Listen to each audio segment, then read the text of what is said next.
Omar radiallahu anhu, un jour il se balade dans les rues de Médine et il voit quoi? Il voit un vieil homme en train de mendier. Et il ne comprend pas, il dit comment à Médine, on a des personnes qui mendient encore. Lui avait mis en place la caisse Baytul Mal, et le Baytul Mal doit se prendre en charge ses pauvres. Comment ça se fait qu'on en a? Donc il va l'interpeller, et il apprend que ce vieil homme, c'était en fait un juif qui vivait en terre d'islam.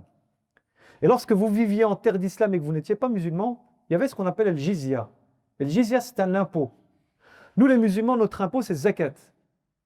Et celui qui n'était pas musulman, il payait la jizya, et donc il avait droit à tous les services qu'offrait la société musulmane aux musulmans.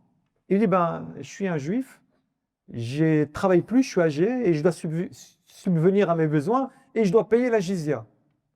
Et Omar radiallahu anhu, il va encore laisser couler des larmes, il va dire, comment toi, tu étais jeune, on t'a pris la jizya, et maintenant que tu es vieux, que tu n'es plus capable de travailler, on te l'impose malgré tout.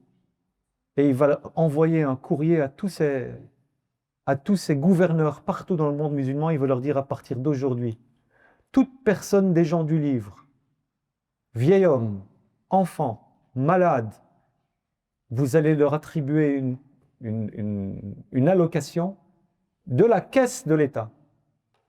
Et donc, il y a plus de 1400 années, les gens du livre qui vivaient en terre d'islam pouvaient profiter d'une allocation s'ils étaient vieux, s'ils étaient malades ou s'ils étaient enfants. Radiallahu anhu.